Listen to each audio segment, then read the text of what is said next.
Okay, we are live, I believe.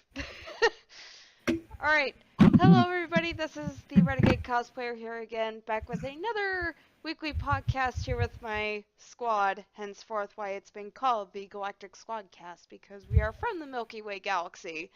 In fact, we're coming to you live from the Milky Way Galaxy, so, yeah, so any others out there in Andromeda right now, you might have some interference. It appears to be jammed. Yeah. Yeah. We're having some issues here. Also, yeah, viewers, I apologize for how I'm sounding. I'm actually just getting over a cold.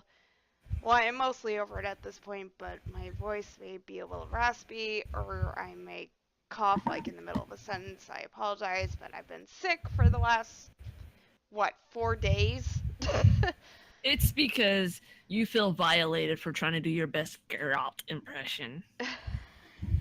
You feel dirty. I do feel dirty. Anyway, yeah, so, to my right on the screen here, we have Die by the Sword, Richard. Ta-da! And also still on the bottom is Dead Meathead. Whoa, I'm under Richard now. No, you're still below me. Oh, okay, I was about to say, damn, I'm being a hoe. I could switch around. This ain't a swinger party. Alright, and then right below Richard, we have Thessian Shadow. Rich, are we done yet? Maybe. Are you sure? You want to be on He's top? getting jealous. Oh, okay, now that we have the introductions out of the way, not that you viewers would not know these guys by now because they do join me every week. But anyway, let's get on with the podcast, shall we? Tonight's or I should say like this week's topic is the topic of AIs or VIs or anything in general that has to do with it. That's the topic for this week, and we have a number of discussions to go through. So why don't we start with... Let's start with the Geth and the Geth versus the Quarians and the topic of the Morning War. Because that's a rather interesting topic that they really go into a lot of depth about, especially like going back to Mass Effect 1. Because Tally tells you like the history of her people and how the Geth, drove her people from exile. And when you first play, or when I first played it, I didn't know like the full details. Like, oh, like the Geth just showed up one day and they exiled the Quarians from their homeworld. So yeah, that kind of sucks for them. And then you actually get a Geth squad mate in Mass Effect 2, which is really surprising to me the first time. Here's this Geth on my ship, and he's walking and talking to me. He's not trying to shoot my eye out or something. I'm like, and if you leave him to his own devices long enough, he does the robot. Yeah. Commander Shepard. Yes, he does. And he has no data available about the N7 armor. Yeah. Shepard Commander. No. He just has that unknown error. Yeah, so, of course, Tally joins you again in Mass Effect 2 as well. And needless to say, the two of them don't really get along that great when they were first starting out. And of course, they have the argument in Mass Effect 2 where if you don't have enough Renegade or Paragon points to fix that, you're gonna have to choose a side, and then you're gonna have to lose someone's loyalty. Which I've never been able to accomplish, so I always have to take Tally's side, and then I talk to Legion afterwards and be like, yeah, I was totally lying. And that's very sad. I've Never been able to get that. I don't know why, but all I know is that Mass Effect 2's Paragon Renegade system is very wonky. Because I've been able to do one thing in one playthrough and then not being able to do it the next playthrough for some reason. You know what? Just do it the right way the first time, but then after that, kids, give save editor. Stuck in there. Yes, they have been pushing the save editor on me for a while. Do it. Anyway, let's move on to, or actually no, but before we do that, let's kind of address the thing, the things, the relationship between Tally and Legion, first and foremost, like in Mass Effect 2. Dad, what do you think about it?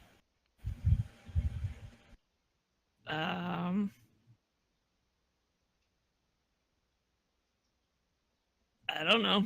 I don't have much to say on that subject at all. Oh, They don't like each other. She thinks that since Legion is Geth, that he's stealing stuff and trying to destroy her and her people and blah, blah, blah. And the Quarians made the Geth and they were slaves. And then they went against their pretty much creators and, stuff like that. Yeah. Richard, what do you think about the relationship between Tally and Legion in Mass Effect 2?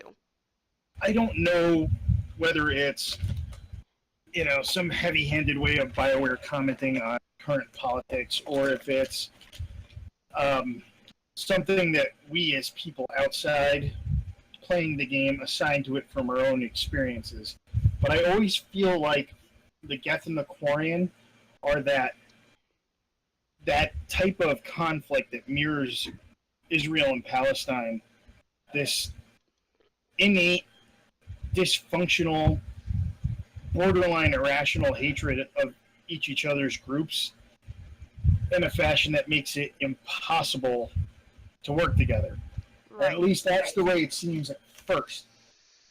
But we find over time that the true Geth don't feel that way, and the Renegades just hate. It's not so much even that they hate all organic life, it's that they're serving the Reapers. Right. And in terms of Legion specifically, he kind of has no boundaries. He's not.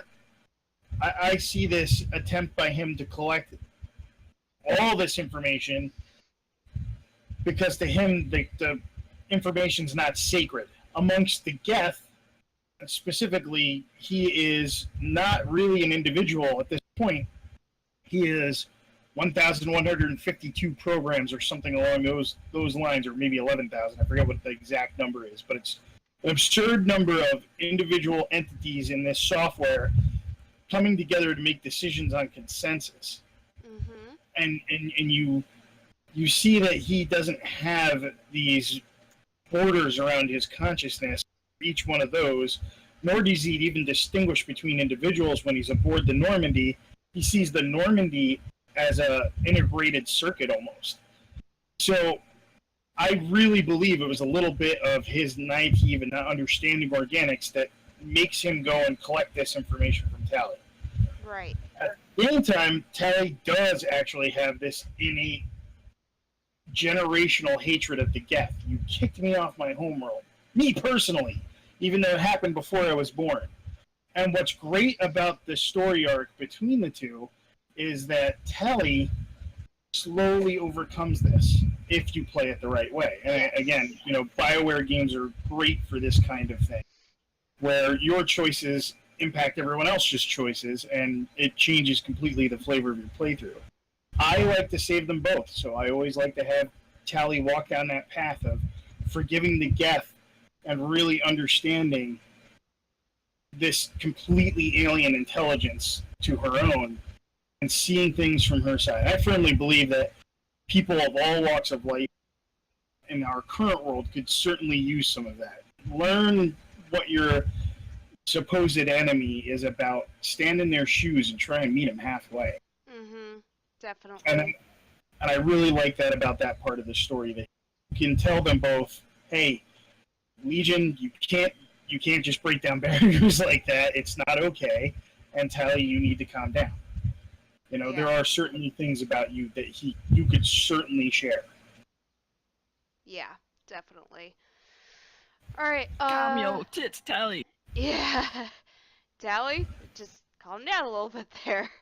Um, Thessian, what is your take on Tally and Legion's relationship? Well, from the beginning, the relationship just seems like one of those quote he said she said relationships, where Tally has one version of what happened with her people, and Legion has a complete different story there. But it changes over time due to Shepard's influence. With at least speaking with Mass Effect 2 and in mind, getting Legion early. For those who don't know, you can do that with the Gibbs save editor. Sorry for spoilers, but it happens. Getting him early gives you an interesting little tidbit when you go to recruit Tally. If you take Legion, Tally loses her shit and almost shoots Legion straight off with a shotgun. And Legion literally hides behind Shepard and says, Shepard, Commander, this creator is attempting to attack us. And you have the option to call it off with a Paragon interrupt, or to just be a douchebag and let it happen. And Tally's confused by it, completely confused by it. But then it keeps going with Legion on her loyalty mission. The different admirals speak with Shepard and Legion and Tally, and you get a different perspective, at least from Admiral Zalkoris. So, not all Quarians view the Geth as abominations that drove them from their homeworld. Some of them still do have that mentality. Tally still has that mentality to a point because she doesn't understand why. Her father was investigating Geth technology, doesn't know why she's in trouble for sending Geth parts back. So, right. It's all a mess. But Legion's loyalty mission opens doors as well, because you see there's two different factions of Geth. There's heretics and true Geth, quote. So just Mass Effect 2 is an eye-opener for both sides. They both learn a little bit more about each other, and yes, Tally does need to calm her tits. Yeah. About he's trying to steal data from the flotilla. I don't like that. It can't happen. And Legion, on the other hand, is trying to get the data because he believes it's a threat to his people. So it's a push and pull relationship in that case. It broadens up in Mass Effect 3. Thank you for reminding us all. Anyway, all right, so thank you guys for your input on that, and let's move on to Mass Effect 3, where most of the history is viewed of the Morning War and how it erupted. Well, first off, like how it began, what like started the Quarians to get, all panicky about the Geth, and then how it erupted into the war, and then what followed after that. So during the one side mission on well, actually, first off, when you're on the Geth Dreadnought, you meet up with Legion again, which is great. You bring him back on the ship, and then of course the admirals are all like, "Oh my God, what is this?" And that's of course, if you didn't get Legion before Tally's loyalty mission back in 2. But they're like, "Oh my God, what is this? Get him off the, get it off the ship." And then and of course Tally also says to you that, she wanted to talk to Legion before, and hoping that there was, she's hoping that there's a chance for peace after, after talking to him in 2, and trying to get a sense of understanding. Um, and then later in another side mission, when you have to, oh, what is it? I believe disable the Geth fighters or something like that. Yeah, you have to disable a squadron of Geth fighters and actually enter the Geth consent. Yes, you have to enter the Geth consensus itself, which is a really interesting mission. I thoroughly enjoy learning the history about the Morning War, um, and then especially what happened after that.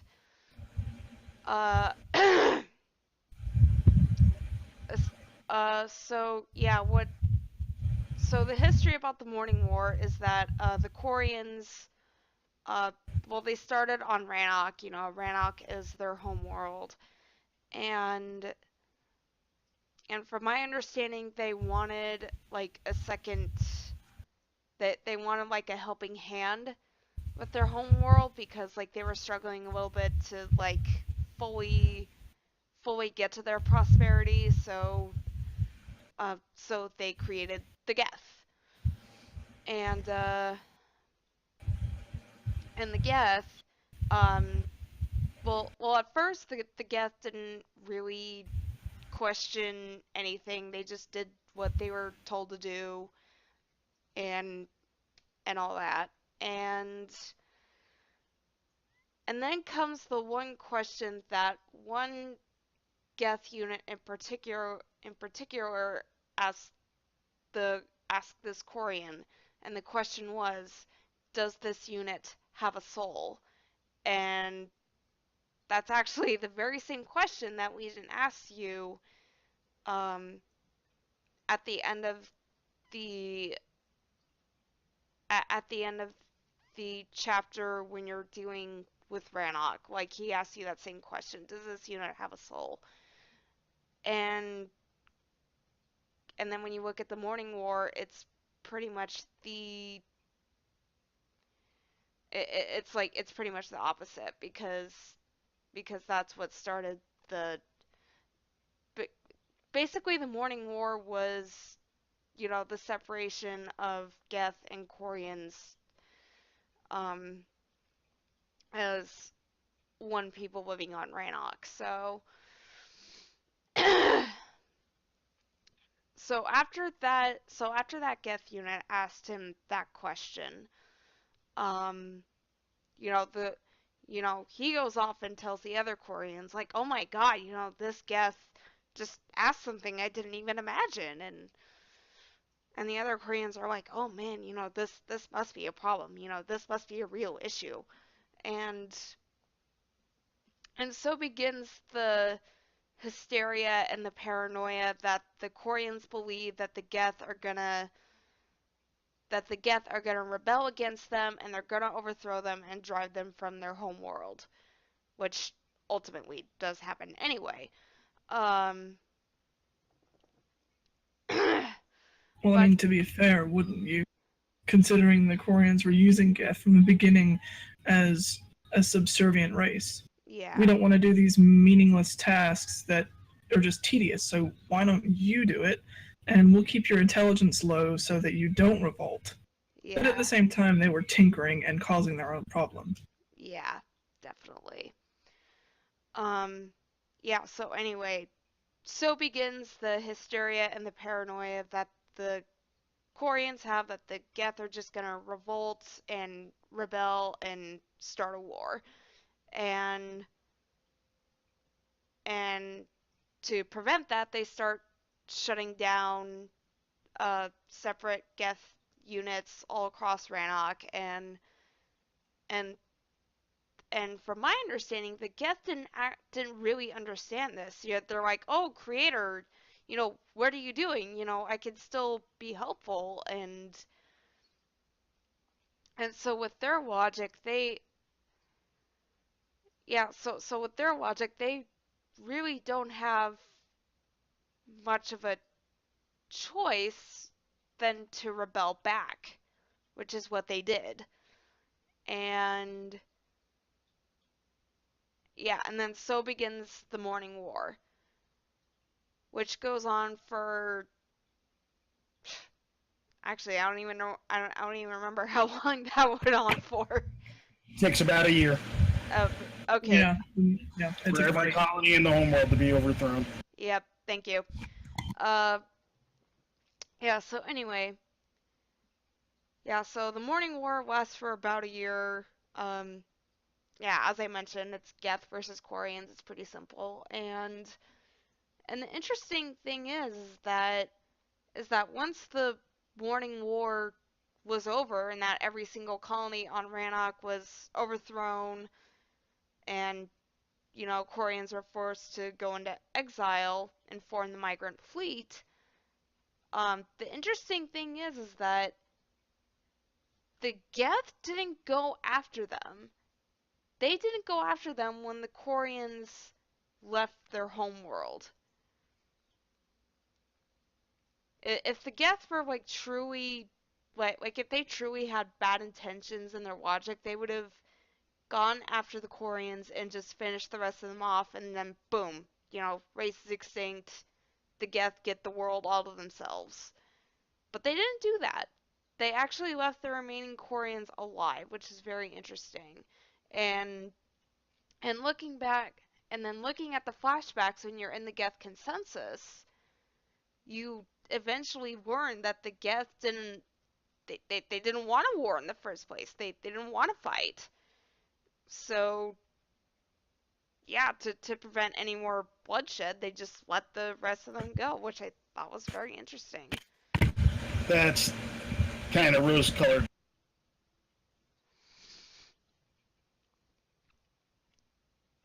Anyway, after the Morning War, so begins then that begins like the 200 years that the Koreans are absent from their homeworld, and then you get into the current timeline in Mass Effect 1 through 3. Anyway,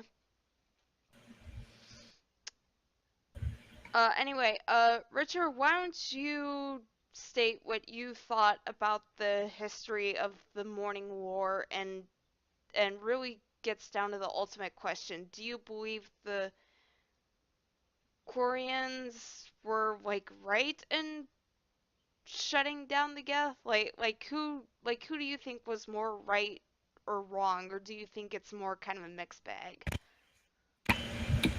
Um, with any conflict,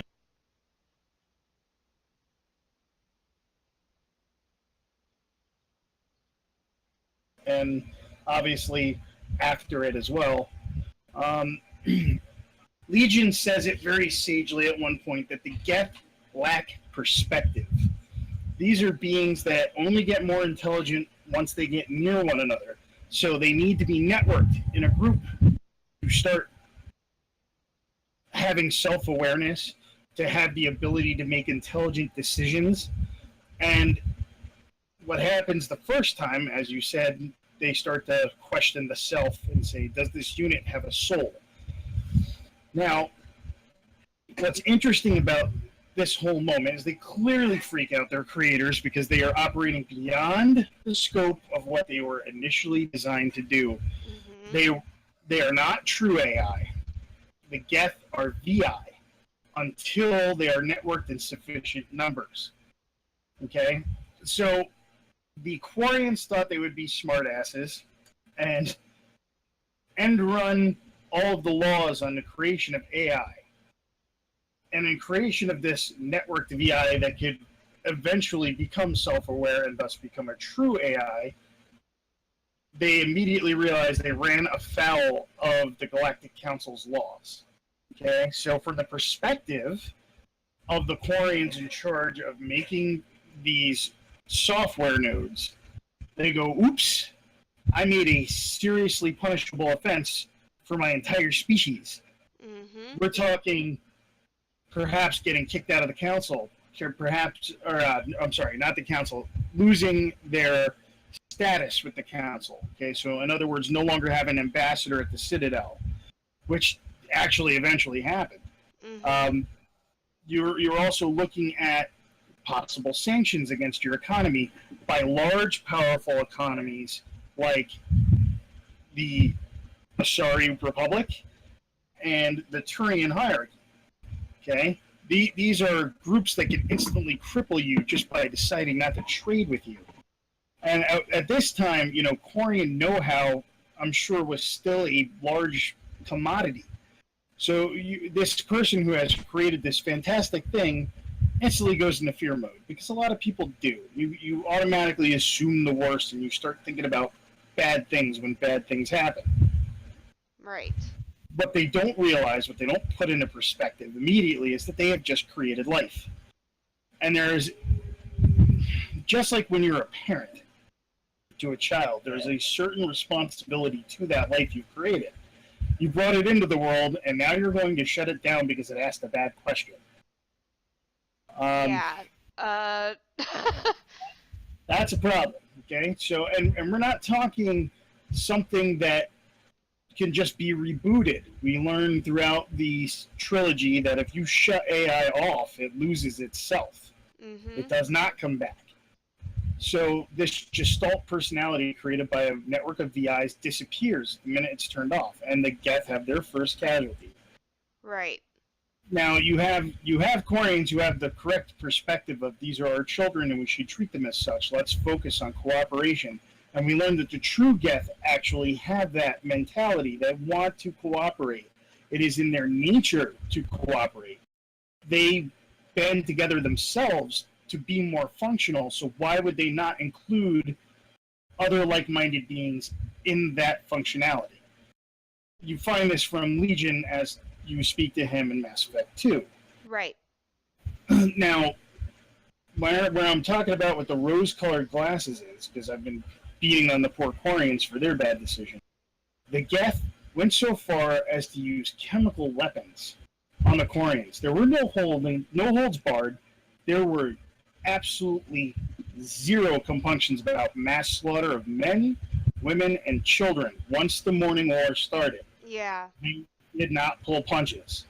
Right. Now, again, from the perspective, the Quarians believe that they actually outran and escaped the Geth, but the Geth actually gave up pursuit. And this was also the Geth's perspective. We let them go because we didn't understand what the consequences were of making an entire race extinct.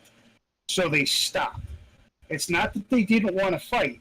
When it came down to my life or yours, as so many living things will do, self-preservation kicked in, and the Geth fought tooth and nail. Right. Yeah, that was a mistake on my part. I was wanting to get to that earlier. Is that That's okay. I'm just I made an observation that there was some rose-colored comment in that particular line.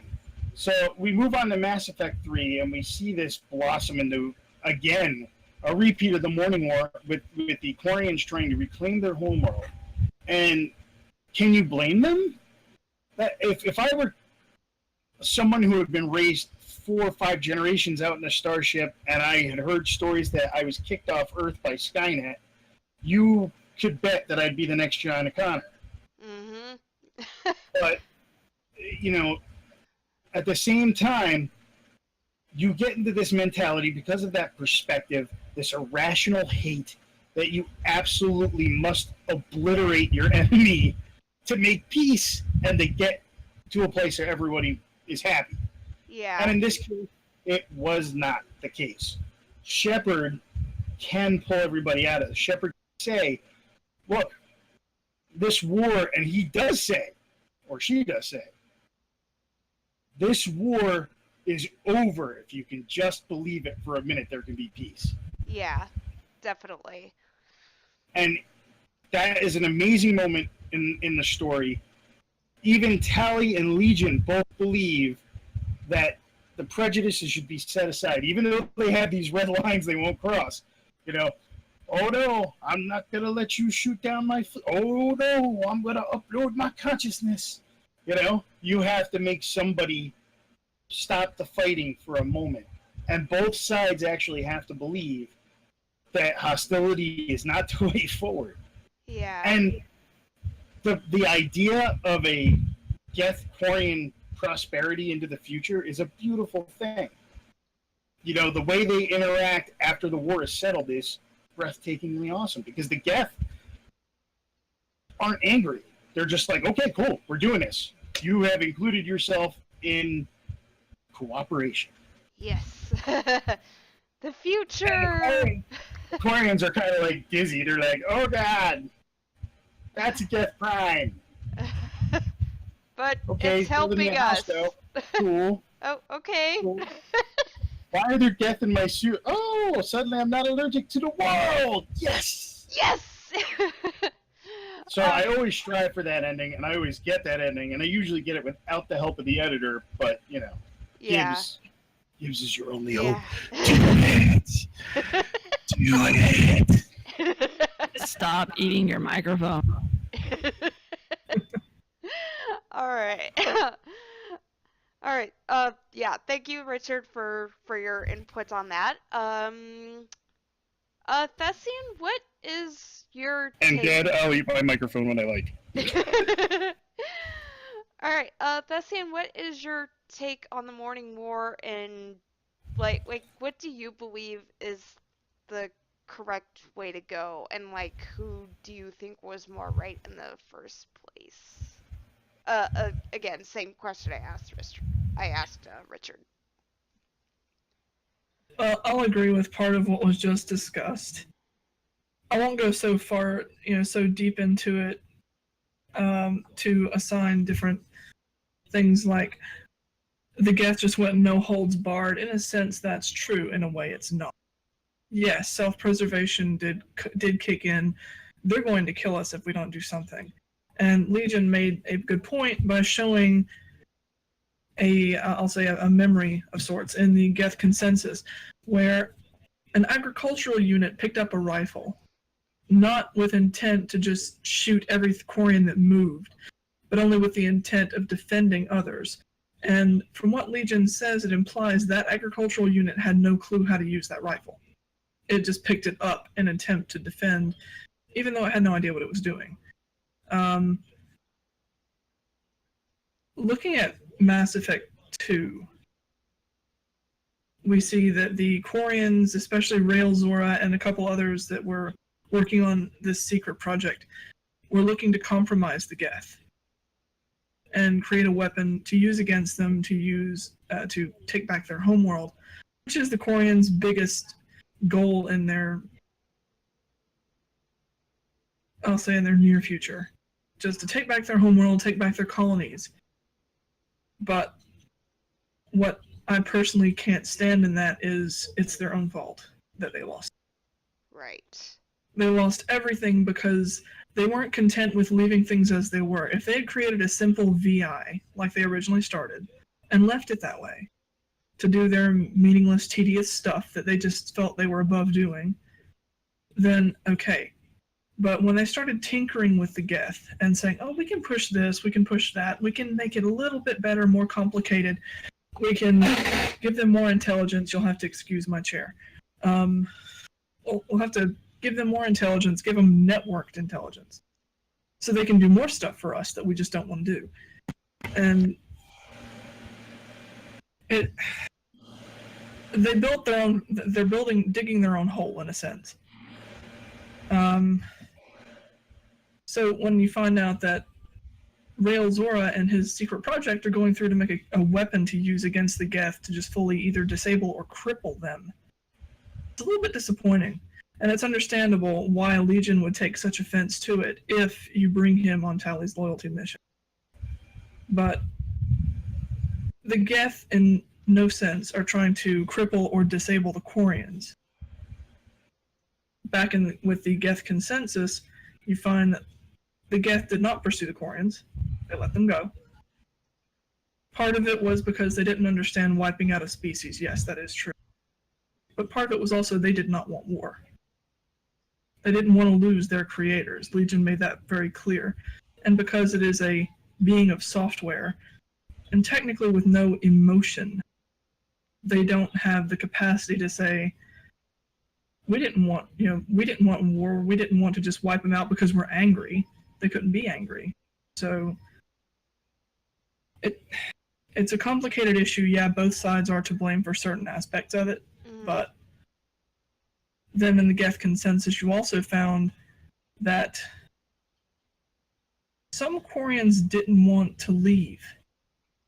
They wanted to stay with their Geth creations. They remained on Rannoch. A number of Quarians died on Rannoch with the Geth after the majority fled with their remaining ships and/or weapons and everything else with the migrant fleet. Some Quarians remained on Rannoch. Some Quarians were either forcibly removed from friends and family, or they were shot by Quarians because that was there were good. There was good in all. There were good in both sides, but there was pure selfish and laziness, at least on one. Personally, if I could, would have resolved the issue sooner, but you don't have that option until 3, where Shepard does say, look, think about it, there can be peace. You have to want it. You have to think about it. And not just go off of emotion and say, I'm going to wipe out these Geth before they wipe me out. That's a very primitive and can't think of the correct word just at the moment. Pretty bad thought. Dull it down. Right. So you have the option of peace. Couple prerequisites for that are both Tally and Legion's loyalty missions. Yep. Then there's also the mission in Mass Effect 1 where you gather intelligence on the Geth. That actually contributes to it to a point. I don't think it adds a number value to it, but it gives you more leverage in 2 with Tally and Legion's getting along. Mm-hmm. So, as far as the right decision, it depends on what you want. It's a relative term. Personally, I want I want the ability to have them both get along. Mm-hmm. But other Yeah, people definitely. don't like Legion. Other people don't like Tally. I mean, there's people that say, I hate Tally, and they would rather just let her fleet get gunned down and then her take a swan dive off the cliff. Which There are, I you know, think is incredibly evil because I love Tally to death. I see. Go ahead. I'm sorry. Jumping in. Yeah, I love Tally to death, and were the Quarians like digging their own hole with tinkering with the Geth? I totally agree with that, but I cannot condemn her for what happened like 200 years in the past. I can't do that. no, because Tally wasn't part of it. Really, Yeah. some of her family, sure, way back were probably part of it, but personally was not part of that. And because she's not part of it, she can take a back seat and really think about what's going on, and she can have a mind change in the trilogy. Plus, you also have other Quarians who think the same thing. Zalcorus, for one, is a big advocate of the Geth, but Shalaran is another one. Not directly, but when you come back from the Geth consensus, she mentions this information you gathered, it doesn't match the stories we tell. There's a reason for that. Your people color their stories that they tell with what happened to them. Mm-hmm. They neglect the fact that it was totally their fault to begin with. But they color their stories by the fact that we don't have a homeworld or colonies anymore because we screwed up. We don't have an embassy on the Citadel anymore because we broke the law. And because we came crying for help after we broke the law. And the council said, no, deal with it yourself. You did it on your own. So Shalaran gives you a point that says, these aren't the stories we tell. And she's intrigued by it, but she says that'll have to wait until after the Morning War, which... So, Yeah.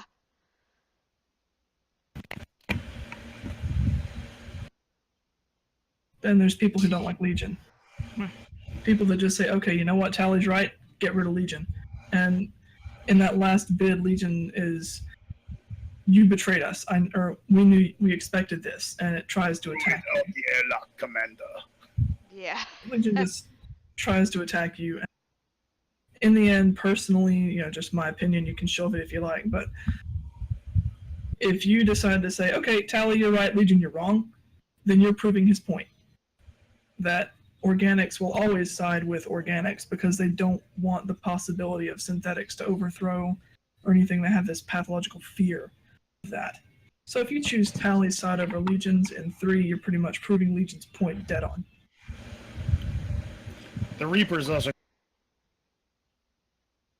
Sorry, What what was was that? that, Richard? You The broke Reapers up. did something. Yeah, I noticed the Reapers kind of proved those fears because that obviously didn't go way wrong in the past. That being said, there's people all along the BioWare fan base who do this. Whenever you have a choice to absolutely wipe out one side or another, it seems like people are like, I always kill the Rachna. I always murder those filthy Quarians who made these dirty. I always kill the Geth. Every time, dirty Terminators.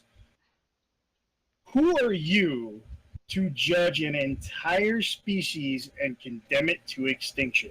Exactly. That's always my answer when I see those threads. I'm like, really? So every single mage deserves to die, Captain Templar? Every single Templar deserves to be burned to death by some freaked out blood mage with a demon inside? Please take a second to fucking breathe. Anders! Sorry, what? Well, Yeah, so I blew up the chantry on that one. that would probably have to be a separate podcast there. Just Dragon Age. Just all Dragon Age. I will get all kinds of hate mail for telling both sides they're stupid. It'll be great. I know, right?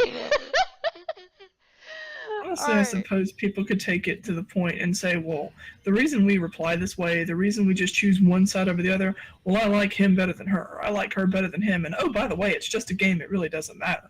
When, in a sense, the game puts in real-life issues, not that most people take them seriously, Yeah. But- you know. So it's a game, yes. You can make whatever decision you want, go ahead. It's a very thought-provoking. For some people, anyway. That's one thing I really love about BioWare is that the decisions they have you make and the stories they tell and the characters you get to know, it's all very thought-provoking. And who is right or wrong? Well, it kind of all depends on what you think. It Don't all provoke me with that turns thought. into just saying this one line. This hurts you. Yeah, this hurts you. That's all that's gonna happen, no matter what. This Yeah. hurts you. All right. Just remember, you can't provoke half of me with that thought. Yeah. Don't get me started. I was told to behave. All right. No. All right. Now, on to you, Dead. Same question I asked Richard and Thessian. What is your point on the Geth versus Quarians, the Morning War? What is your take on that? What can I even add to what was just said for the past 20 minutes? Well, no, Dig deep, you can do it! It was already said, and you know what? They're both at fault for this. I think I definitely agree with that. Because, the Koreans created them, and then they went a little too far, and then they got scared, and the Geth got scared because they were, Koreans wanted to destroy them after that, and so they decided to defend themselves. I mean, who wouldn't? Yeah, pretty much. And also... Or, it could have been Elcors. They just get bored to death. God, Threateningly. an Pew, Elcor pew, war. pew. An Elcor war, that would be so funny. Oh, Still- you mean PB&R is dead? Okay, right. Yeah. I'm still trying to figure out how that happened. Menacingly. Alright. Get down on the ground. God. Alright, so, so after some discussion about this, I think we can agree that neither side is right, but neither side was wrong, because, Quarians made a mistake tinkering with the Geth, so yeah, first your first thought would be to correct that mistake, but they just didn't do it the right way. And as for the Geth, yeah, it's fine to like question, what exactly you are. But at the same time, as Richard stated in the first place, you don't want to defend yourself with tons of chemical weapons that killed men, women, and children. So, Total Warfare is kind of.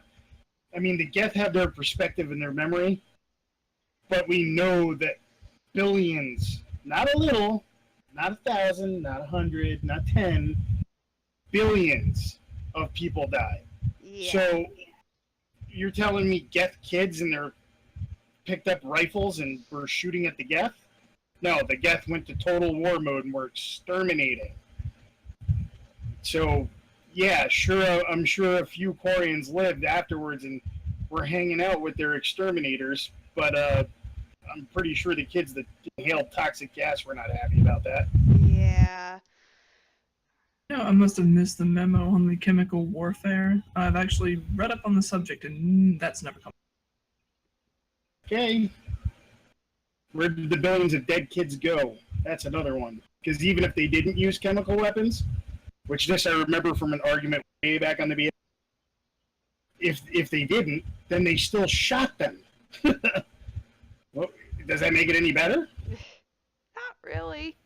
Doesn't make it any better, but I wouldn't go so far as chemical warfare because that was never. I will look that up and source that, see if I can find out where that came from. But I remember it being discussed back in the day. Okay. In the meantime, bullets for babies aren't any better than V2 for babies. Yeah. Yeah, so I think we can, in short, I think we can just all agree that neither side is right nor wrong in their actions. All right. The issue. All right. Next topic is the AI from Luna and Mass Effect 1, which led to the creation of EDI. It wasn't an AI, it was an AI. VI, sorry, my bad. It turned into an AI. It turned into an cool. AI, yes. Right. But yeah, VI on Luna that you fought against in a side quest Mass Effect 1 to the creation of EDI.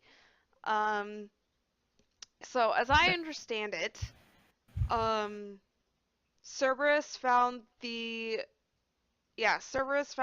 remains of the VI on Luna, and they just decided to go, hey, let's fix this up and make it a totally aware AI. Why not? Because it will totally obey us. I can't wait till we do a Cerberus podcast. I know, right? It's hard. Screw you, Elusive Man! I Honestly- totally just thought of Universal Soldier. You didn't just go there. Is that supposed to be there? Yeah. Alright, yeah, so Cerberus found the remains of the VI on Luna and said, hey, let's make this an AI, because why not? And, well, of course he didn't find out that the VI on Luna was EDI until Mass Effect 3 through different logs in the Cerberus base. But anyway, yeah, so EDI's created, and she serves as the AI for the ship. To which I gotta say, like, I wasn't a huge fan of EDI before, because I'm like, hey, this is my ship. You can't tell me what to do, and you're just a bunch of code and whatever. But as I played through the trilogy more and more, I actually really, really like EDI. I really do. She has a You really enjoyed the sight of yourself on your knees. yeah, I know, right? And all Joker's broken bones. Yeah. And that total the fuck expression he gives Edie when she says that. I only just I only forget to recycle the Normandy's oxygen when I discover something truly interesting. That was You such what? an epic. That epic was a joke. Oh my god, Edie. I love the sense of humor she develops because I love it, and also I'm just like, Joker, would you tell her now? But no, like, in all seriousness, like, I really love Edie's character and growth arc, so um sorry, my throat. Um but anyway, I love her character arc so much because of the way she grows, or she grows throughout 2 and 3. Um especially after you unshackle her in in 2 when you're playing as Joker for like that brief moment. Um I believe that like once she's unshackled, she starts to get more of an awareness of who she is, or like what she is, and I just how can I say this? Yeah, she just gets more of an awareness of what she is and what she ultimately wants to be, which actually, now that I think about, when I look when I think back on the logs in the Cerberus space, the Elusive Man wasn't too happy with that.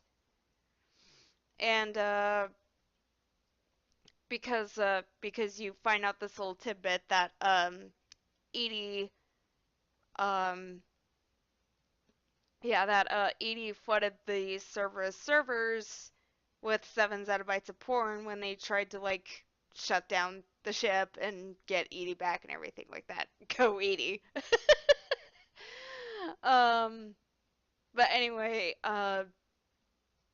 yeah, Edie just turns from this, this shackled AI that just is just kind of there, to this humorous and well-loved character um, that ultimately gets a sense of being at the end of 3, which is fantastic because when you last talk to her before the final push to the beam on Earth, she actually says to you, Joker was the one who removed my shackles and, taught me all these amazing lessons, and I thank him for that. But only now and thanks to you do I truly feel alive. And I love that scene with her. It's incredibly touching, and it makes me all the more broken up whenever I choose destroy. That's why you choose synthesis. I'm sorry, Yes, Edie. agreed. I'm sorry. You bastard! You hate Edie. You're lying. You I never choose don't hate her, I synthesis. swear. You hate her. I did choose You want to break synthesis. her and Joker up. I did choose synthesis once. I did choose it once. Just because I wanted to see her live. Because I felt so bad for choosing destroy so many times. Okay, just for the record, yes, I did want to break Edie and Joker up because each one's a trainer. Fuck you.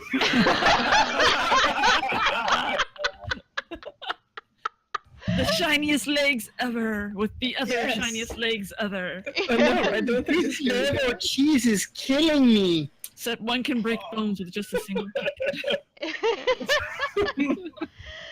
So yeah, I truly adore Edie. I always feel bad every time I choose destroy because I adore her that much.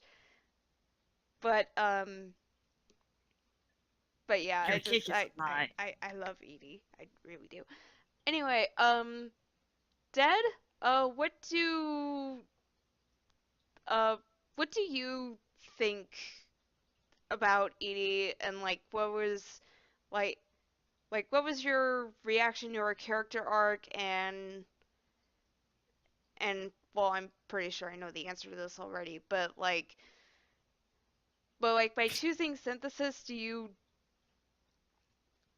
do you feel like her existence just would just blossom even more? I don't know. Oh yeah, definitely. Especially since she has Joker. I mean, she'll be entertained the entire time. Edie. And that's putting it mild. I guess with Mass Effect 2, at first it was like, oh god, she's gonna take over the ship, isn't she? And of course she actually did, but for good reasons. Yeah. And of course to pick on Joker while she's doing it, that's the best part. And then 3, when she gets her body, you're like, oh god. That When did- was actually sorry. When to did interrupt. Mass Effect become hentai? I know that was that was really weird to me at first. Like she just happened to take over this body. I'm like, Edie, what did you do? Well, could you just imagine walking on the ship and then not paying attention and boom, someone's broken. Yep. But yeah, I mean, I never took her with me as a squad mate, really, ever. I just usually talked to her. Yeah, I really didn't either. I didn't take her much as a squad mate. I mean, she's like kind of useful, but at the same time, like, I mean, I don't know. She just had that sense of humor that she got from Joker, oh which yeah, just made it was more entertaining just to talk to her than have her on my squad. yeah. Especially when you see the server's logs that she flooded the servers with 7 zettabytes of porn. Most of it was Yeah. Joker's. Oops. So, what kind of porn was it? Yeah, what kind was it? I mean, Don't ask. it could have been Hanar Elcor porn for all we know. Oh, it was Oh. Turian smut. That's why I say it's, Oh, was Vetra in it? So there's a Cassandra. There's another Cassandra reference. Okay, so it was smut, and oh yeah, her boobs could really take an eye out at first before they retextured them. Edie's boobs can knock your head off. I know, right? I don't know, right? Oh, all right.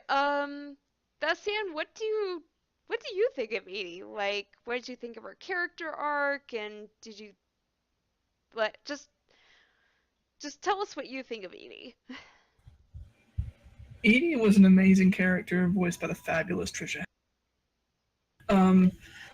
Just her development as an annoyance to Joker, which was a bonus, and her character in general was excellent at least throughout 2 and 3.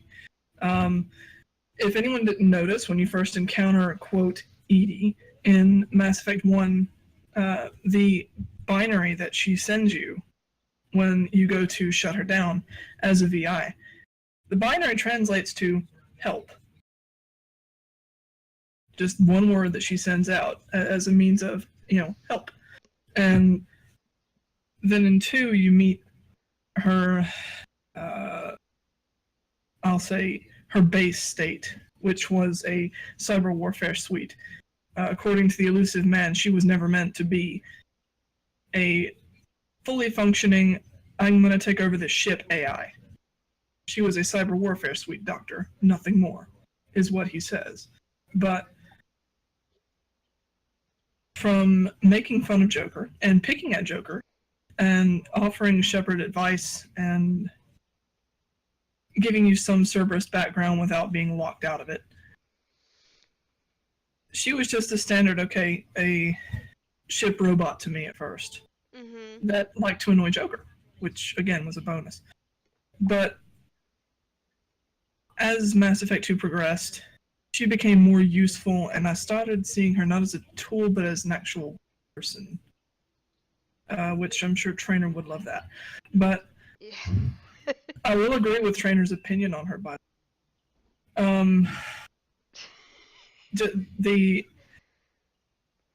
her going from 2 to 3, where she literally tricked the some of the R&D and retrofit crew into letting Joker into the cockpit alone, was actually genius. That was all her. It was really probably not any influence from Joker at all. It was one of those, I can only respond to Jeff's commands. And she fully tricked them, fully lied, which was cheap, and took over the ship to get it out of dry dock. Yeah. And your retrofitting team, some of them are still actually, or the security team rather, not retrofit, but security team is actually still on the ship in the briefing room. But when she gets her body in Mass Effect 3, that was actually a really incredibly funny moment. I know, right? I just stood there like, Well, you walk in there, and if you talk to the entire crew before you go into the AI core, they're all like, holy shit, what's going on? Liara's checking all her systems. Garrus is losing his shit. Joker is losing his shit because he's offline. Trainer is worried that her sexy voiced robot is gone forever. yeah. Adams is standing there by the door with a fire extinguisher saying, we'll go in on your mark. We'll put out the fire. Yeah. And Chalkwise is just sitting there like, is everything okay?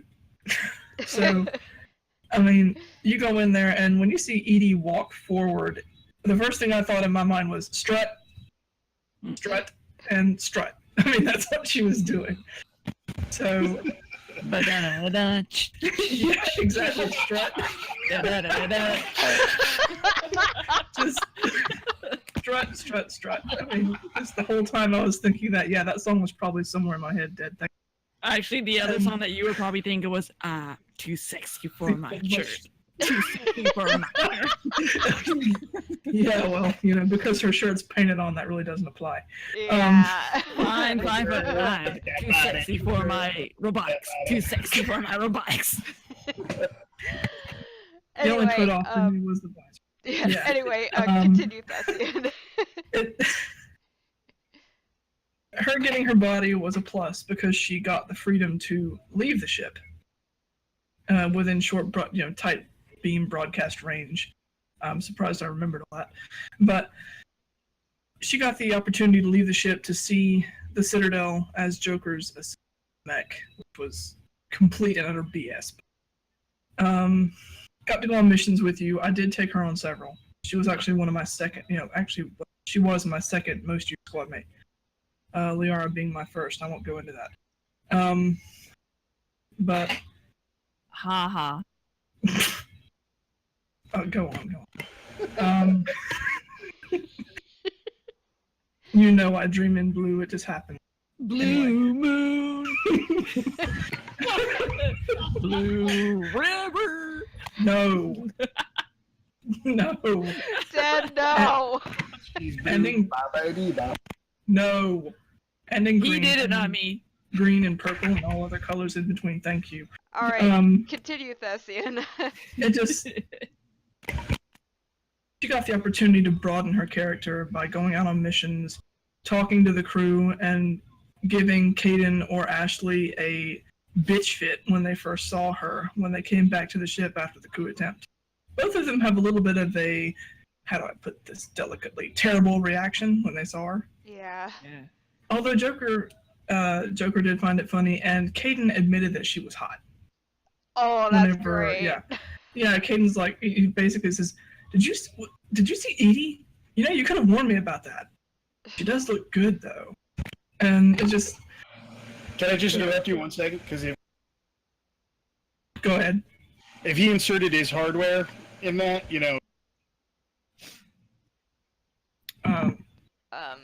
Just. In other words, did he spit shine? did he?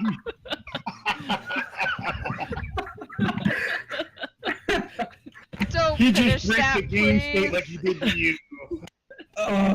Don't finish that, please. Right. I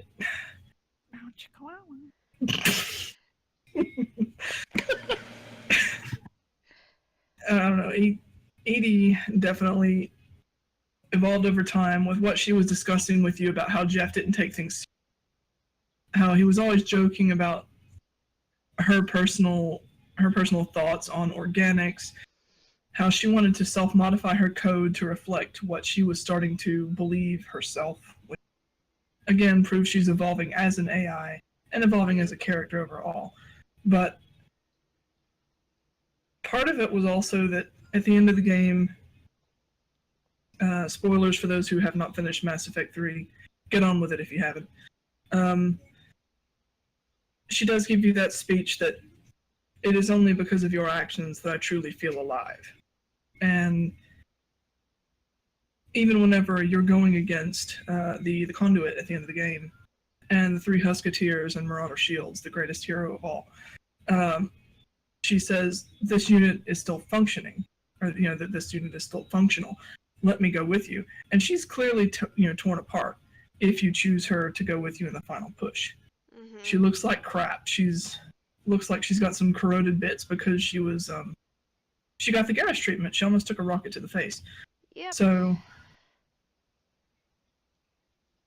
I have to admit, the ending I've always chosen, well, I've played all 4 or 5 endings, but the ending I tend to choose now is Synthesis, because of EDI, because of the Geth. She starts it off by saying, I am alive, and she goes through and explains the whole process of what Synthesis did, and how it's benefiting everyone, how AIs and organics, synthetic and organic, fully start to understand one another and comprehend everything that they just couldn't before because of the balance. But then at the end, she says, talking about Shepard, she says, we will remember Shepard because of him or her. I am alive, and I am not alone. That's just one of those things that I think, okay, you know what, sold. I'll choose this ending from here on. But you do find out that she was the rogue VI on Luna. Mm-hmm. Find that out in Cerberus headquarters. Yep. You find out that she was only meant to be a cyber warfare suite, and that they incorporated pieces of Sovereign to make her that cyber war. So whether she was not intended to be a full AI, but what we got out of it was, EDI, you're excellent. Yeah. EDI is amazing. All right. Richard, are you back yet? Did he go away? He typed that he needed a bathroom break, so. I'm back. Okay, good. Potty break that. Anyway, so Thessian just finished speaking, so tell us what you think about Edie and what your reactions were to her as like a character, whether that's just like, oh, she's just an AI, or like she changed from AI to actual person, or just whatever. First, I'm going to start off with that the Hannibal VI that becomes Edie is probably my second favorite BioWare trans character. Start off as Hannibal, and we become Edie. But that being said, Hannibal, I have some background in computer science, so I was able to decode the binary message. And I was like horrified after I did it in the first game. Oh, I was asking for help and I killed it. Yeah. Moving past that, because we don't find out for a while that Edie and Hannibal are one and the same. My first impressions of Edie were, okay, this is kind of cool, but we understand the AI are a problem, and this is Cerberus's MO. We take something dangerous, like the Hannibal VI, and we attempt to harness it for our own good. Not only did they do that, they made it potentially worse by taking Reaper code fragments and putting it in there. Now, that's amazingly dangerous, but they shackled it, and the end result of this one time, Cerberus's actions were everything in the Lazarus cell specifically was a good investment. At first, I was kind of worried about this. This is a system that has its own intelligence, that is shackled to Cerberus protocols, that is watching and recording everything you're doing aboard your ship. Really telling you that, you can trust the elusive man. Bing! Yeah, okay.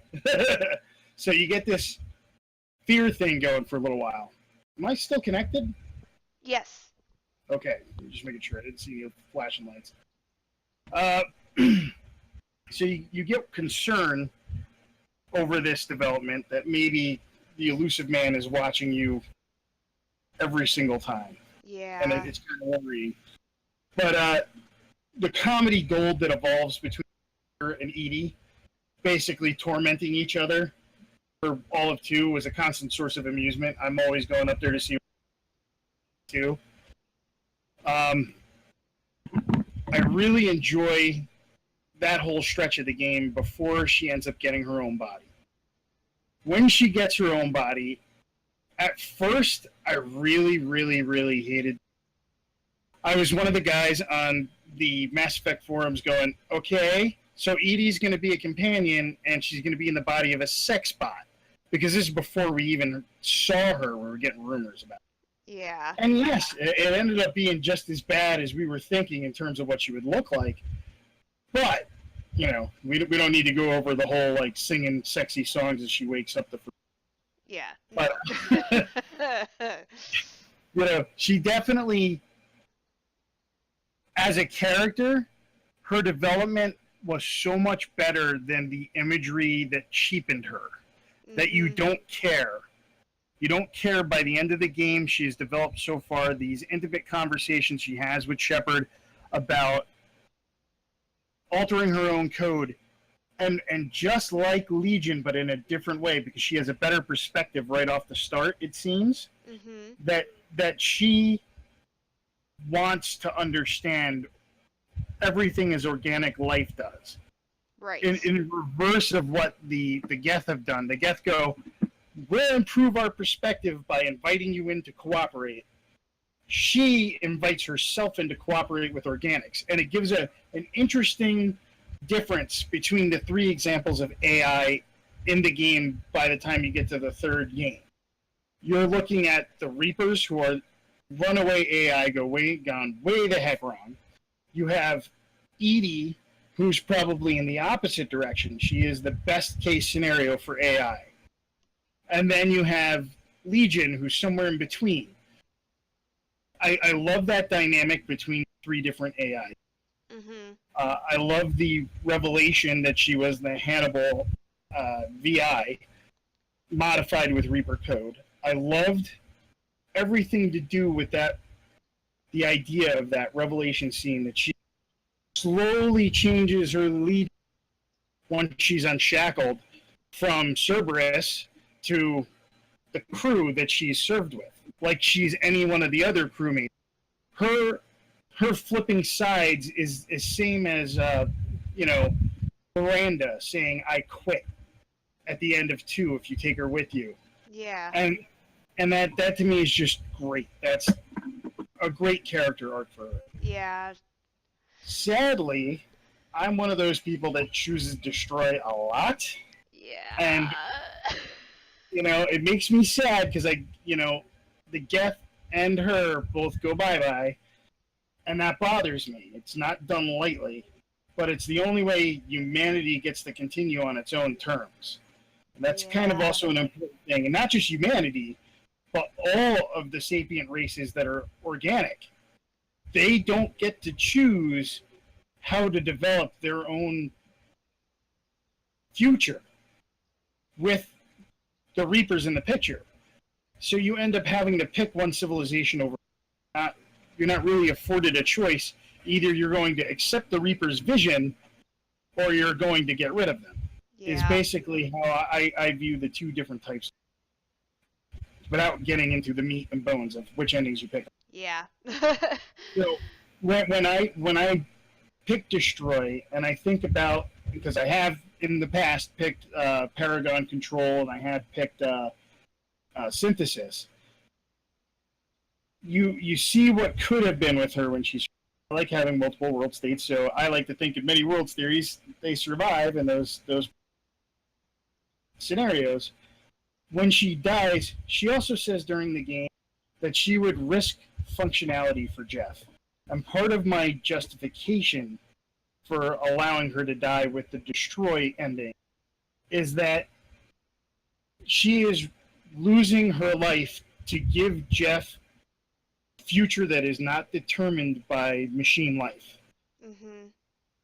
And that is an important gift to give to someone you love. And it's being forced on her, and it's terrible, like all the other decisions there.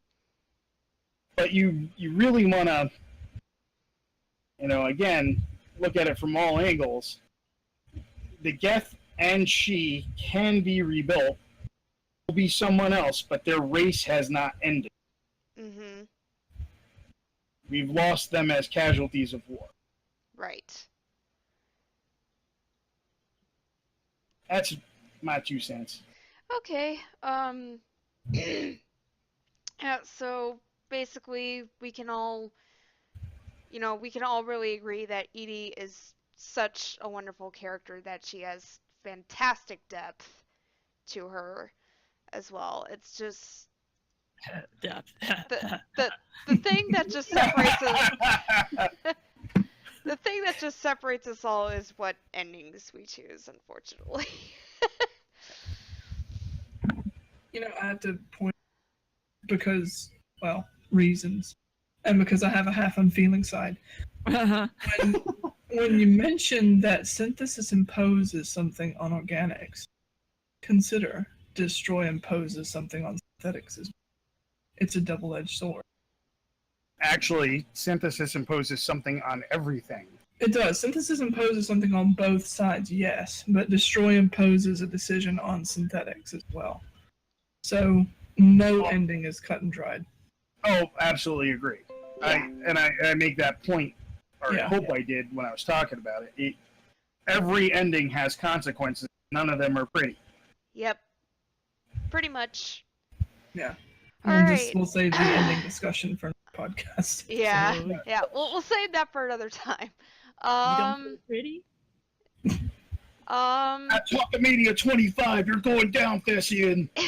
Steel cage match. I'll drag you down with to make sure that's a Just wait till we get to next week, guys. Oh god, that's gonna be great. All right. Poor Rana. distracted. I mean, what? Yeah. I wouldn't know. All right. We are at the 1 hour 18-minute mark, so I think we may have time for 2 more topics. We may have to leave one out for another time. So next discussion could either be on the Catalyst and the history of the Leviathans, or we could go to Andromeda and talk about Sam and the Angaran AI. Personally, I would say touch on Sam because the Catalyst, Reapers, Leviathan, and all that could take up a podcast on itself. Yeah, Yep. yeah. In fact, we should probably save that for like another week. Just the Catalyst, the Leviathans, history of the Reapers, and the endings themselves. So. I will point out, though, that it seems the Reapers are more of a pawn than an. Yeah. But, Oh, absolutely. The Catalyst is. Okay, so yeah, so let's move on from the Milky Way and go to Andromeda. from the. That was a fast trip. Yeah. I need some coffee. I thought the trip would be longer than that. No, you need your Blastos, mate. Blaster. Where are my I'm going to leave blasters? Leave the Milky Way. They look like Fruit Loops, so does that count? Watch out! Watch out! Sturge just hit Thessian's chair. Oh. You ass. Oh my god. So now you're entangled in galactic seaweed? No, So isn't that pretty much the beach? Yeah. no, it's not a vacation. All right. Her chair keeps asking if she wants us if it has a soul. You don't have a soul chair. Get over it. Yeah. All right. So, yeah. So let's move on to Sam. And this is an interesting topic because I've only done one playthrough, so and Dead here hasn't even finished the game, so it's like, Yeah. oh, where do we go with Sam? This is interesting. Okay, so before we start, I'm just gonna have to say this right now. We need to talk about Sam. Yeah. Oops. Nicely done. Did I mention that he killed me? Well, Messian, remember, Pathfinder, you have new email. Yeah. But No, not I in the hallway. don't. All right. Temperatures are returning to normal. Yeah. Kill This me area now. can be mined for resources. Are you sure it's return? Well, Alright. I was an Asari commando. I think it's Oh getting. God, a don't. Wait. She Is that does go in- commando, doesn't she? Was that in Sarissa's manual? All right. Yeah. Don't hug her. So let's get into the topic of Sam. So we all know that. Well, spoilers for anyone who hasn't played Mass Effect Andromeda. There's gonna be spoilers in this discussion. So if you don't want to hear any of that, then just stop the video right here and just go to another video on YouTube. Hit pause and then hit that game like you mean it. You can do it. I believe. Do it! it. We'll talk to you that. can do it! Yeah. So. Who's a big Krogan now? Go to it. All right, so yeah, so based off of memories that you read from, or not actually read, but you see from Sam itself, Sam was created by Alec Ryder. For what purpose, you don't know until you're like, what, 3/4 of the way through the game. Yeah, it has to be at least half. At least, Yeah, not 3/4. yeah, you don't really know what Sam is created for until about halfway through the game. Sort Sam- of true. Sam's functions are very interesting. Well, for one, each Pathfinder has a Sam implant, and the implant can read vitals, and they can the implant can switch your profiles so that you can have different powers at your availability at any time. Sam can actually monitor. Sorry, what was that? You broke up. Yeah, I noticed. Sam can actually. I'm sorry. You What? keep breaking up. I don't know what's going on. Sam can actually monitor your senses, like your vision, your hearing, your smell, your taste. Yes, he can. It Yeah. seems Wow, only my with mind went Ryder though. No. Don't. I'm just gonna shut you down right there. No, but only really with Ryder, I think. I don't Yeah, think that is Sam true. goes any. Sam doesn't go any further with any of the other Pathfinders that you encounter. Yeah, Alec Ryder purposefully overrode that. yeah. Alec Ryder purposefully overrode Sam so that Sam could have direct access to basically your whole body. And I believe it does go deeper with the other Pathfinders, but just nowhere near as deep as Ryder. right. I'm not sure about the combat profiles though. Yeah, no, the That's combat unique to Alec profiles. Ryder. Yeah, exactly. There's definitely differences, but the Pathfinders have like a level in between Ryder and everybody else on the Pathfinder teams. Right. Yeah. Yeah, so Sam has specific abilities for the Pathfinder. He performs all these tasks for the Pathfinder, and I found it really interesting that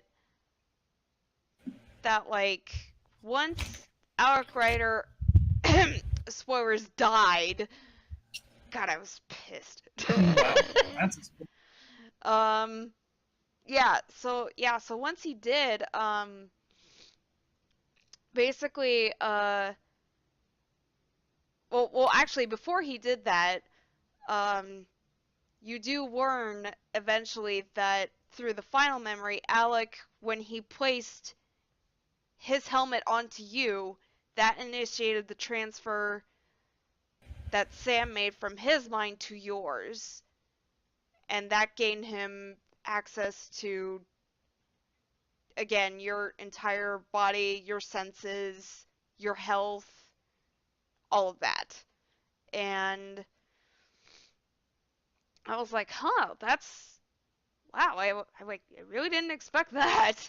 Um, and for the most part in Andromeda, other than what you learn about Sam, he's like, well, I felt that he was like more of a mystery anyway.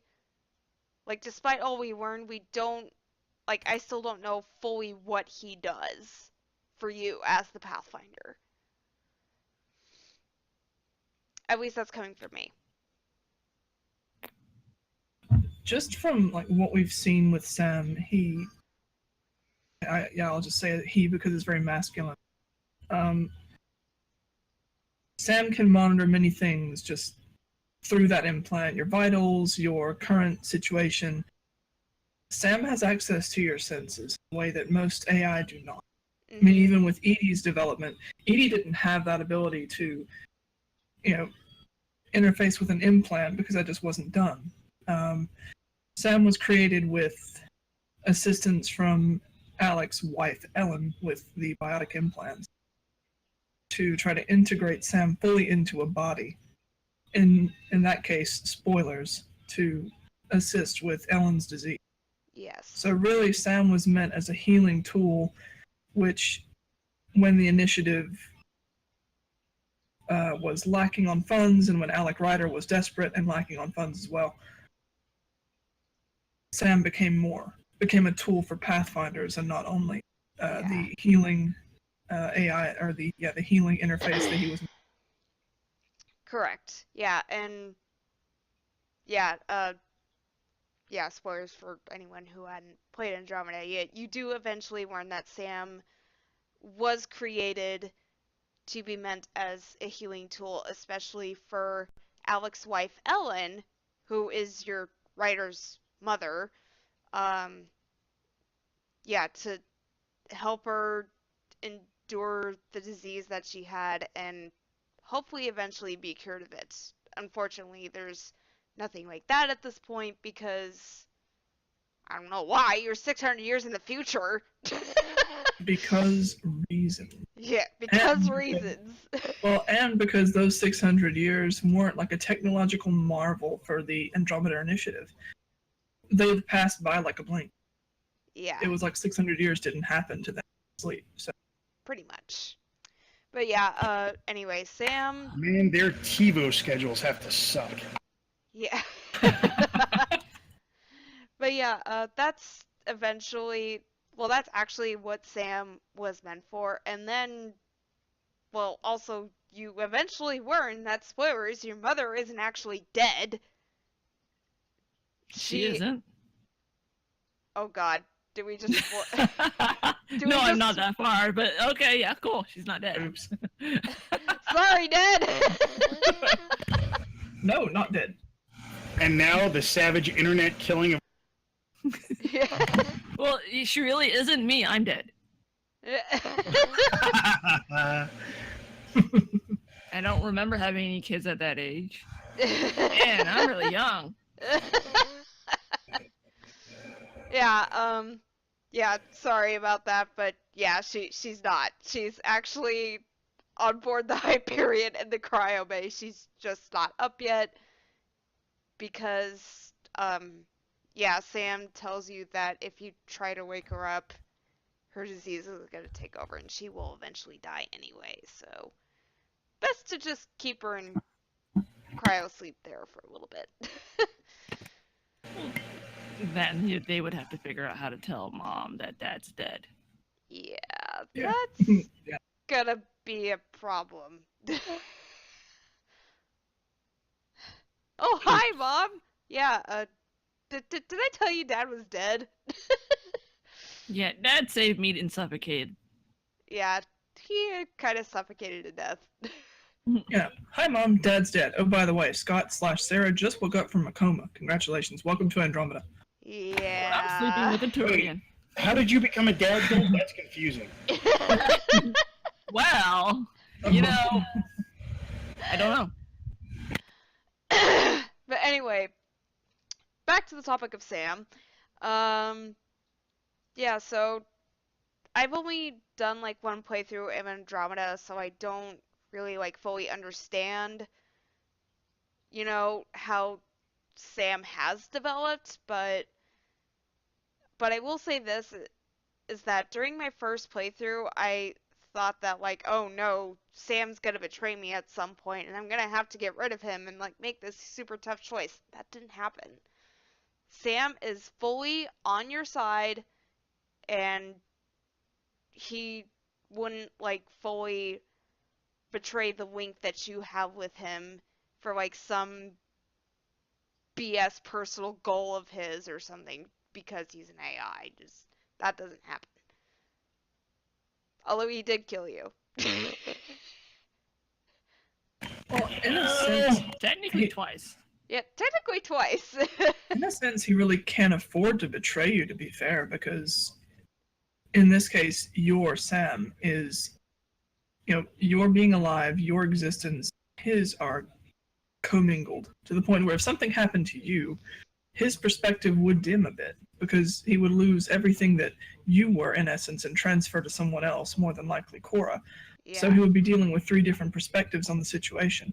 What was left of Alex, yours, and Cora's. So Yeah. it would be a disservice. Because, that ass.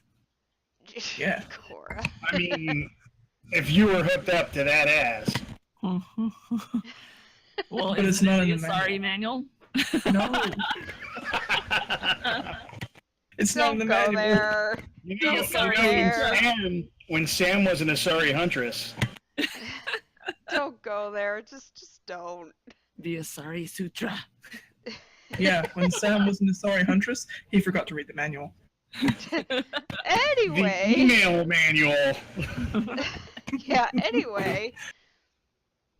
Yeah, so it is fully established that Sam is an AI that is commingled and linked with you, and he does, it seems he does fully understand that he is there to help you survive and assist you just as how he was, that's exactly why he was made. So he's just basically serving his purpose. That's really it. Again, I would need to do a couple more playthroughs to fully understand Sam, but that's my take on it so far.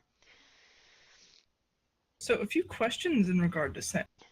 1, would Sam have incorporated any Reaper technology like Edie? Yeah, that's another thing that's linked to Sam there that that Destiny wanted to discuss. Was there any Reaper tech involved in creating Sam? Because there was with Edie, so Yeah, but another awkward question with Sam would be, does he know everything?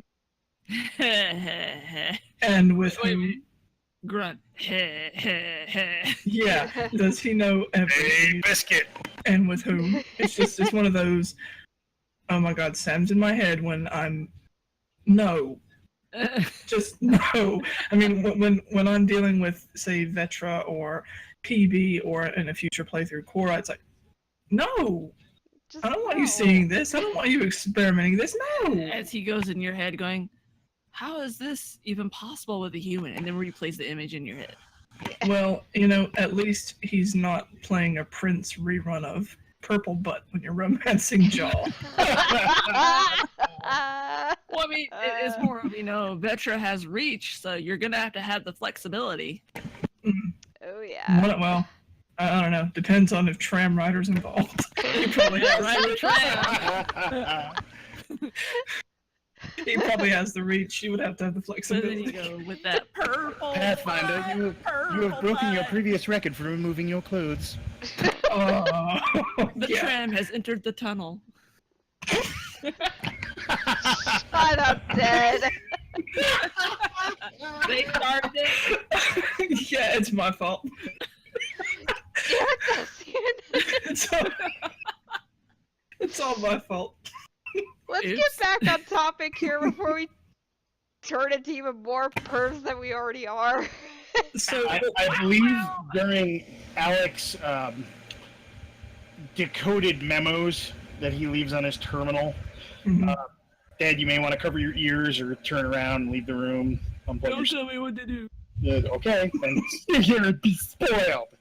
Alright, so Alec has these memories of talking with the Shadow Broker, of getting this code that's very difficult to get. It's not said where in particular that code came from, but given the very few sources of AI code that may be available in the entire galaxy, one would have to assume that it came illegally from the Batarians who had their hand on the Leviathan Abyss, or from Citadel sources which had their hands on Sovereign. Either way, you're talking Reaper code fragments. Interesting. I guess we'll find out in later games. But either way, Sam is a much different beast compared to all the other AI. He is, and I want to say this because this is an important thought I had earlier. Sam is that beautiful promise of synthesis on the terms of the Milky Way citizens done without the oversight or interjection of the Reapers. You are including the perspectives of both organics and inorganics in a way that is not done in all of the history except for one time, as mentioned by Javik, because there was a race that had, it seemed like their entire race had Sam-like implants that had control over their bodies. And they lost control of themselves to the AI. Which brings up some sad questions when you really think about Sam in the future. Yeah, definitely. So, that's my 2 cents, again. Alright. Well, that would be an ideal situation. Organics and synthetics merging in the way that Sam and, say, Pathfinders, or especially in one case, Ryder do. But not according to Evil Avina.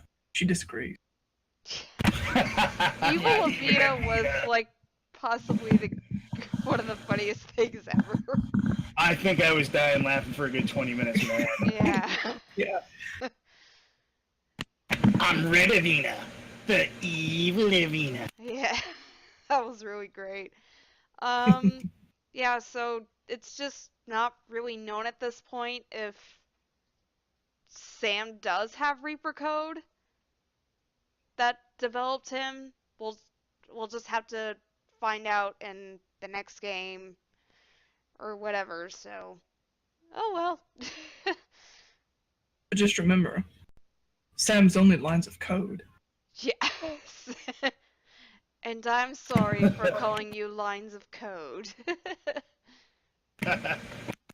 Being dead is never okay. Yeah. I'm sorry. It's not my fault. Like I said, sorry, dead. Hey, I got out of there okay, didn't I? Being dead is never okay. My job is tough enough without an AI stopping your heart. So you really do care. Moving on. So So that's how you turned down dinner with me. Yes, Yes, I mean, no, I mean, Don't change the subject. Lexi, Don't honey, change if you the want, subject. Lexi, honey, if you want my heart, just ask. Yeah. Damn. Not literally. Well, Yeah, do I treat you like an experiment or not? And to that, Go I ahead. only...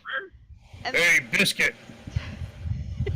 uh-oh. what? You ever wonder what a Krogan Sam would be like? I'm all for it. More superhuman Krogan. Ah! Ah! Just Anyway, Close as I could get. They probably end up breathe. all right. yeah, right. All right. So on to the last topic of tonight. There's a little side quest that you can do on Vold. And that's I'm not sure, like, I can't remember, like, how it exactly goes, but you eventually find this ancient Angaran city, and there's this VI that pops up, and it turns out it is actually an AI, so, Oh, that. yeah, Right. that side quest. So, let's talk The about that. assignment. Let's It talk started about out you were that, exploring a cave, really. But yeah, so let's talk about that for a moment. Like, it is, like, only a side quest. We don't really find anything more on it later on, so what is everyone's opinion on that? Like, was that AI telling the truth? Was it lying? Or... I have no idea. I We really- destroyed it. we really don't know. I mean, there's 3 options so far in the game. Spoilers for those who've never found it, because it does take finding a specific side quest to do. The options are either A, destroy it, B, keep it and let her commingle with Sam, or C, give her to the Angara. It just depends on which one you want to choose. You shouldn't choose. I want to die. No. Well, personal opinion, she's homicidal. She proves that pretty quickly. Oh, absolutely. Yeah, But especially... Cause... She's also a liar on a pathological scale. how can it be pathological? She's an yeah, yeah, Are you saying she doesn't have feelings? I'm saying she doesn't have a bloodstream. yeah, so, yeah, for those who, like, don't remember this side quest, if you have Jaw with you, there's another Angaran with him, and this AI just kind of, like, goes berserk and starts shocking the other Angaran, like, causing him pain. I'm like, what are you doing? And I haven't romanced Jaw. I'm not, like, completely fangirl over him as others are, but I was... Poor space bunny cats. I know, right? Uh, I didn't... I still am quite the sympathizer with him as well, so I didn't want anything to happen to that other Angaran, because I didn't want Joel to see what would eventually happen, so I destroyed the AI.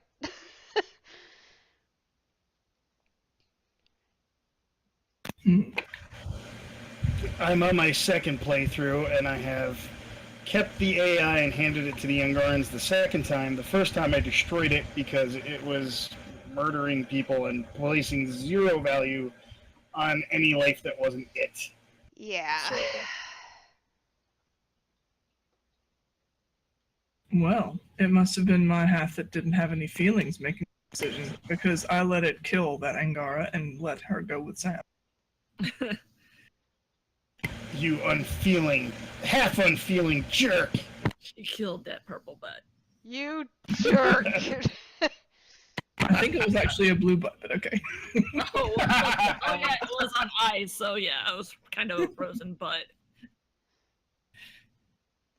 But yeah, I let her go with Sam. And the conversations that you can overhear are kind of interesting because both are trying to gain perspective on the other when they're talking. It's different, but really she serves no purpose if she goes with Sam or if she's destroyed. Just, putting that out. Yeah. Yeah, there are ramifications only if you send her to the Angarans. They may make assistance available using her. We don't know what the fallout from any of these choices are. My personal choice thus far has been, it's interesting enough to see which way it goes every which way. So for my third playthrough, I will likely do what you did, Thessian, and save her and leave her with Sam. Okay. All right. All right. So really, just to kind of like summarize what we've talked about tonight, because we're on the hour, 45-minute mark right now. Let's just kind of sum up like what we think about AIs in general and how they're developed, and really what's like our ultimate, you know, thoughts on any AI, whether it be Sam or Edie or anything like that. Uh, Dad, why don't you start off with that? What was the question? I was stretching. Uh, so after all that we've discussed tonight, what is your ultimate thoughts and opinions on any AI in the Mass Effect series? And you know, She needs to stretch. That was her thoughts. Yeah, pretty much. or really a better way to sum it up is, do you really feel like AIs are another form of life, or as to put what Lexi said, just lines of code? I think it boils down to, if you look at Edie and Sam, they're really, well, and Legion technically, that they could be considered another form of life, even though they're not organic life.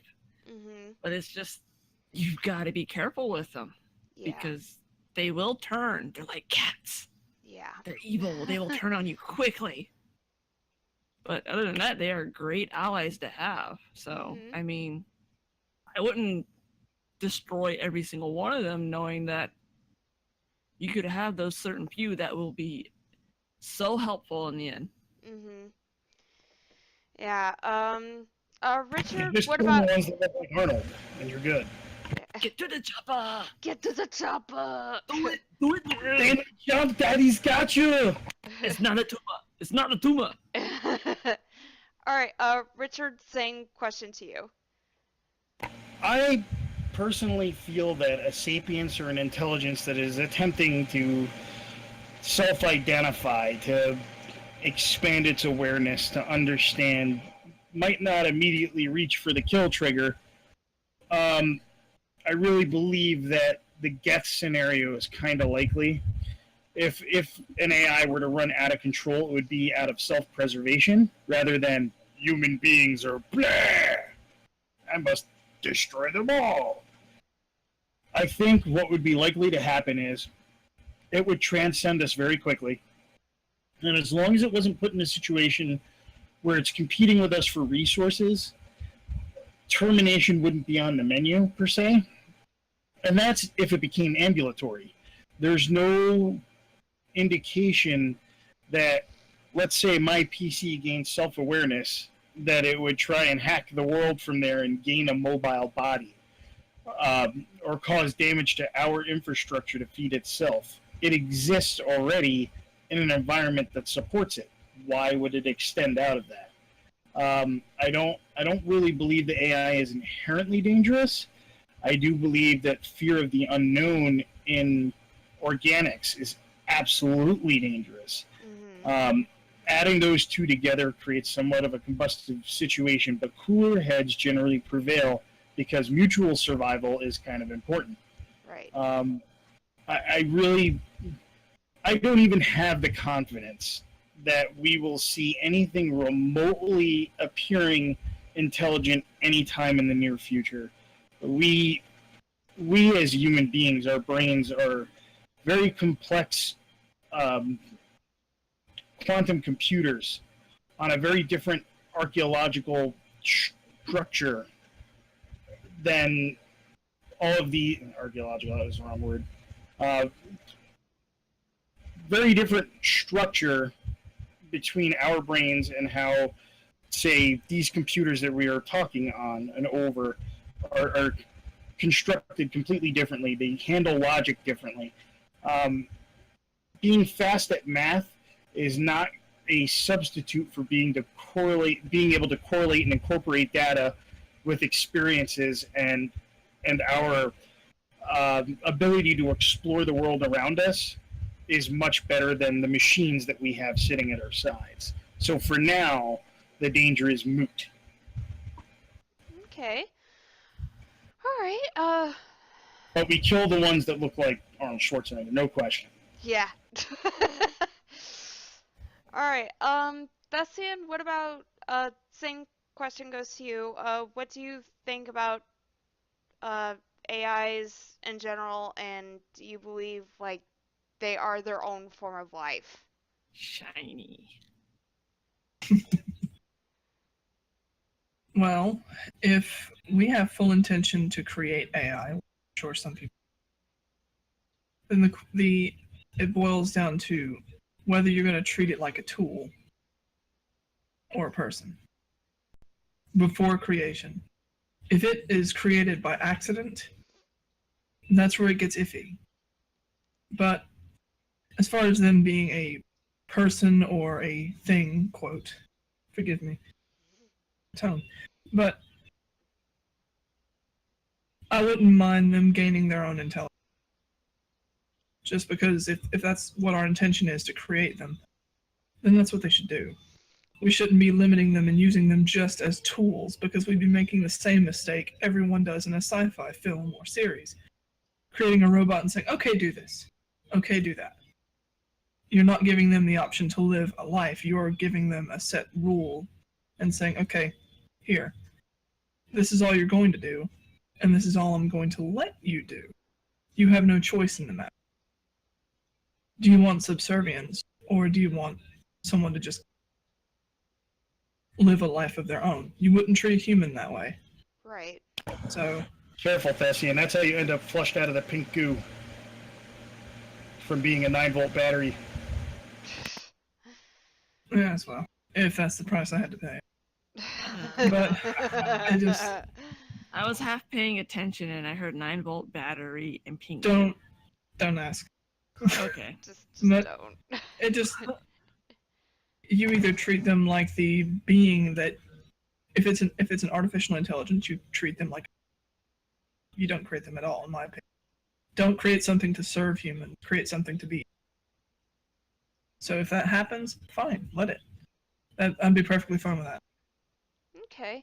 Yeah, so yeah, actually just to add something to that, yeah, the way you described that, it's like it's like that really simple rule that well, at least for me, what I was taught from an early age is just, treat treat others the way you want to be treated. And that would Excellent advice in all situations.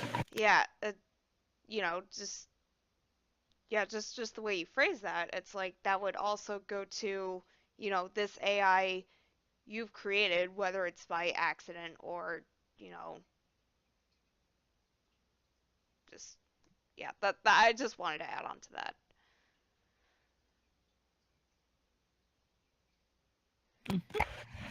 Dead air. All right, so we're pretty much at the hour 53-minute mark. Does anyone have anything else to add on to the topic of AIs this week?